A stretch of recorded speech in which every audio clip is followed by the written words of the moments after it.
Okay, buenos dias, it's day 8. It's about 7:30 a.m., which is later than I wanted to be starting. I lost a contact lens this morning. Spent a long time looking for it and never found it.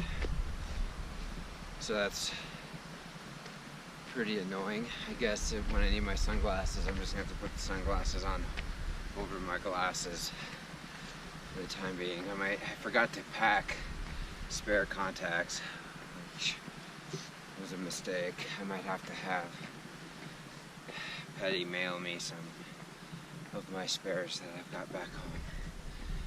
Anyway,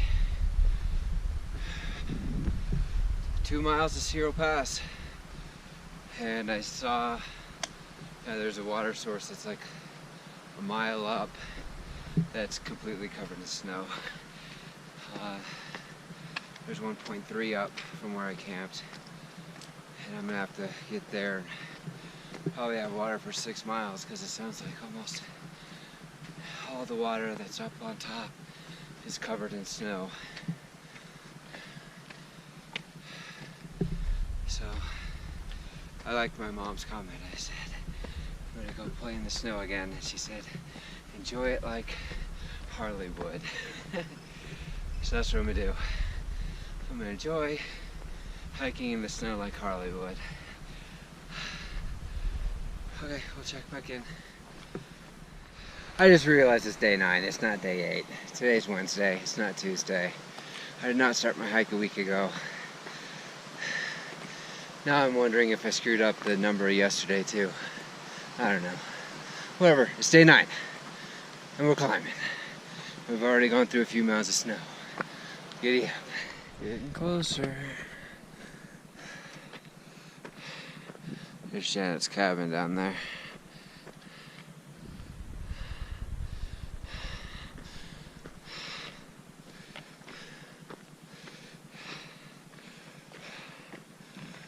Alright. Searle Pass is getting bigger. Not too much snow yet.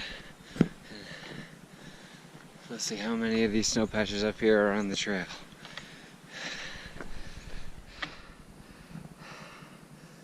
We made it.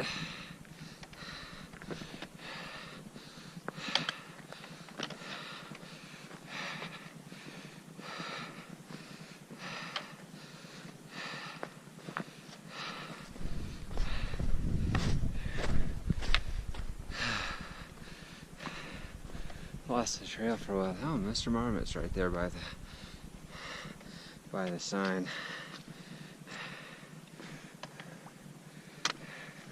If I remember right, the sign doesn't say anything about the pass. It says no. It says, I don't know if you can see that.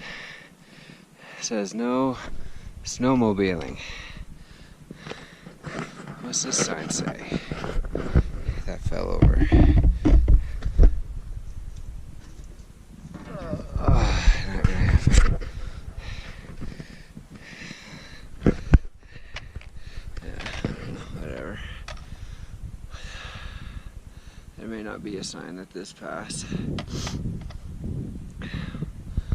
But we here. This is the part where that guy I met back in segment 5 said he was thigh-high post-holing for 3 hours. That's been a few days now. So, but there's still gonna be a lot of snow up here. Man, beautiful, beautiful. This is one of my favorite stretches of the trail that we did last year.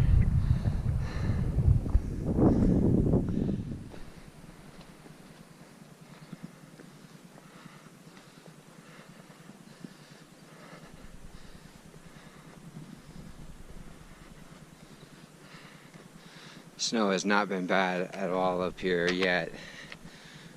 I don't know if it's possible that thigh-high snow melted already, or if I just haven't gotten to it yet, but so far this has not been bad. Okay. Elk Ridge.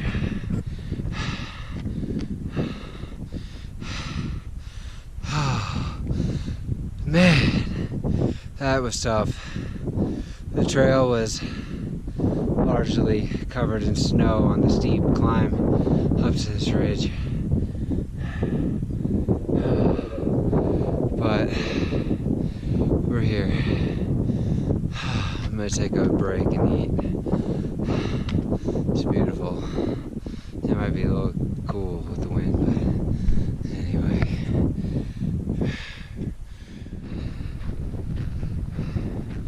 Baby, why don't you take me down to Kokomo? That was terrible. But our Kokomo passed 12,022 feet. Very shortly we'll be under 12,000 feet. So Tennessee Pass, so that's the end of this segment, is 12.5. I think I'll probably be making that today. We'll see. I took a pretty good break up on Elk Ridge. Ate a lot of food, feel pretty good. Got a pretty good creek crossing, it looks like, coming up, where maybe a bridge had washed out. It's windy in Kokomo. So I'm gonna have to, I mean, it looks like it's maybe even like calf high or something water you have to wade through.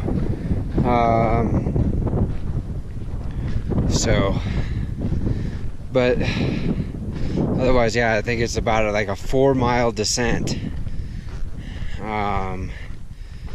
here. So anyway, onward, onward, 5 miles in. So I just met another Nobo CDTer. That's 4 this year, which is kind of crazy because last year we didn't meet any. I don't know if the snow is like affecting when people are coming through. I'm guessing that's the answer. Pretty nice view here as we're declining down, soon to be back below tree line. So Blaze just said that he just ordered the same pack that I have, and it's being shipped to him in Breckenridge. So he was kind of inspecting the pack and looking it out and asking me questions about it. But anyway, man, that's I don't know, it's kind of cool to meet so many CDTers. I think I'm gonna have to see if I can find ways to follow these guys once I'm done with this. Anyway, man, look at that. I'm almost back below tree line. We stayed below tree line for a long time. Alright, here's our creek crossing. Flowing pretty good, but it's not terribly deep.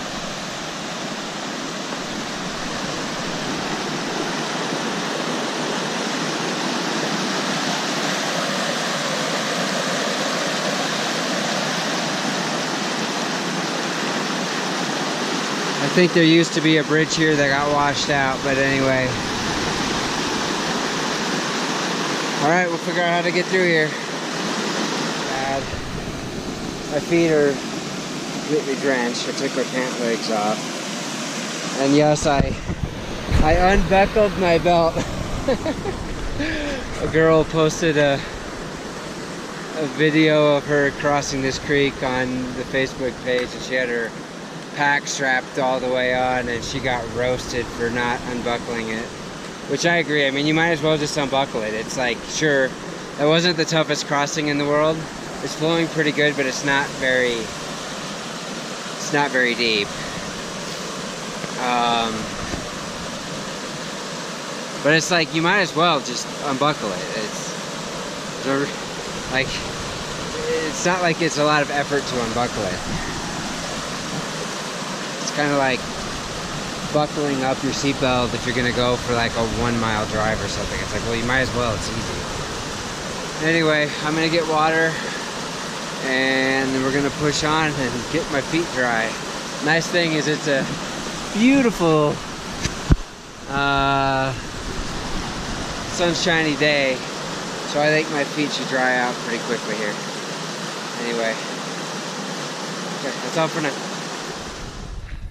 So I'm doing this road walk in this nice kind of open area.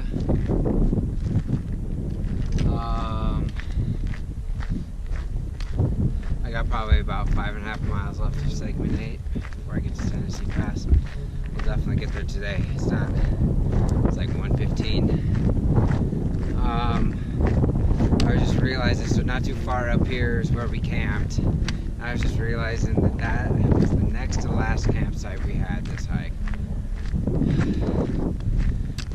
Yeah, so I was looking at the mileage. I don't think I'm gonna get to where I'm not gonna get to where we ended our hike tomorrow, but I think I'll get there pretty early the next day. And I can already tell that's going to be very hard. I'll probably, once I move on, I'll probably do better, but it's going to be pretty hard for a hot moment. Woo. Man. Okay, I just had a hour 15, something like that, lunch break. So I'm about a little over 14 miles into the day. It's what, 2:15 now, or 3:15.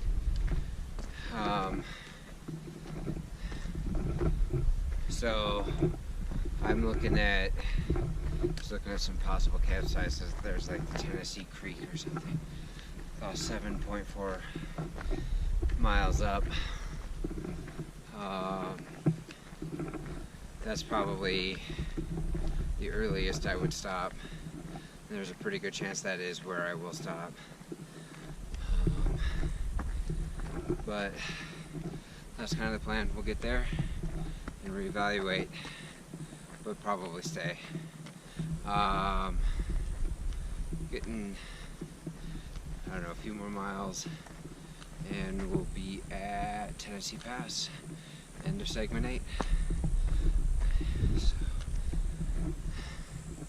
okay, that's all for now.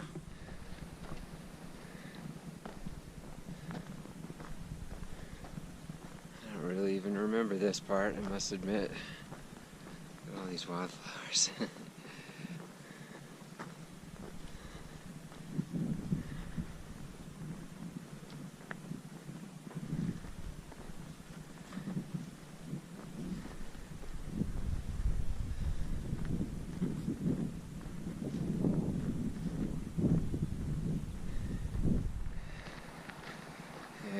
I see cars, which means we are approaching Kokomo Pass, Tennessee Pass. Kokomo Pass feels like a long time ago now.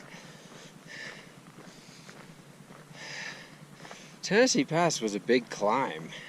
I do not remember it being a big climb to Tennessee Pass, but it was. A lot of people hitch into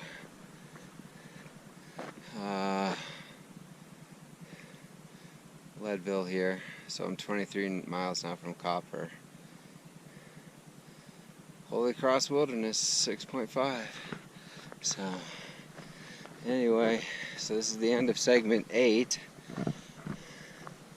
and the start of segment 9. Alright. Okay, so I made it to that place that I was looking at, and I'm just going to be done. It took me a lot longer to get here than I kind of thought it might. I think I was slowing down a little bit. It wasn't terribly slow, but it's about 6:15. If I were to, I wouldn't really want to be hiking past 7:30 anyway, so if I took a break and then tried to hike a little more, it's like, whatever. It's not going to be hardly anything, so I'm just going to call it a day. So it's 21.8 miles today, so that's my longest day by 0.4 miles. But the fact that it had that Searle Pass and Elk Ridge, those are pretty good climbs, really. So it was not like an easy 21 miles. Like, this was definitely, I would say, if I'm remembering correctly, probably tougher days than the other 21-mile days that I've done. But anyway, yeah, segment 9, I mean, I don't really remember much about segment 9, and I'm kind of remembering why. It's just kind of a secluded walk in the woods. It's a short segment, and it's in a lot of ways kind of a forgettable segment. But these campsites really are nice. So here's the campsite that I picked out. This ground looks pretty flat. It's got a nice fire pit there, which I will not be using. There's lots of campsites around here, but there's nobody else here. Maybe somebody will show up, but I seriously doubt it. I only saw one person in segment 9. I don't know how many miles did I hike up segment 9, like 4 or something like that. 4 miles of segment 9. I've only seen one person, and I've kind of it seems like this person, he's like probably in his late 40s, early 50s. He's got a duplex tent, and it seems like we hike similar mileages, but I think he hikes a lot earlier than me and gets to camp a lot earlier than me, because the past few nights I've been going about a mile past him, and he's already like got his tent put up, and when I walk past him, he's got a tent up and he's inside of his tent and everything, and I'm kind of planning on going about 1 more mile. So but otherwise, yeah, I mean, I saw a lot of people today in segment 8, and then once I got into segment 9, it was just dead. It kind of reminds me of how it was when I left segment 5 and went into segment 6. But anyway, so tomorrow we'll definitely finish segment 9, and we'll get into segment 10. I'm sure I won't finish segment 10. There's still quite a ways to go. But yeah, then segment 10, right? That's all we got last year. So very soon I'm going to be going into new territory. So anyway, I'm going to eat some beef sticks and then get ready for bed. Alright, that's all.